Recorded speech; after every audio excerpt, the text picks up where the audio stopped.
Absolutely. And when their mind goes, don't do this, this is hard. The person that makes $300,000 a year goes, I'm not listening to you. I know what I'm doing. And I'm just going to repeat it and repeat it and repeat it. Let's do the push-ups again. I don't have to do 16 more tomorrow. You know what I have to do? 15. That's why I started with today. Consistency. The next day do 15, the next day do 15, then 15. And then you're going to wake up 100 days from now. You're going to feel better. You're going to look better. But more importantly is your mind will go, what are you doing? It's time to do your push-ups.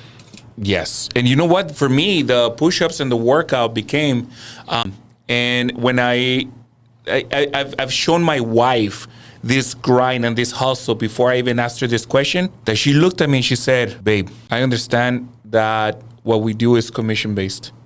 And anytime we can not have money for anything. Yeah.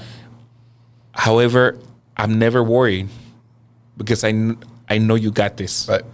Oh my God, Lance, let me tell you that I'd never felt like that. It was the very first time in my life that I felt like something like unlocked like inside of me. Something like all of a sudden, all my fears with those words, not from inside, but from somebody external, just unlocked. But you know what word kicks in then? It takes you back to your parents. The word disappointment kicks in. Right? If your wife goes, I believe in you, or your business partner, or your best friend goes, I believe in you,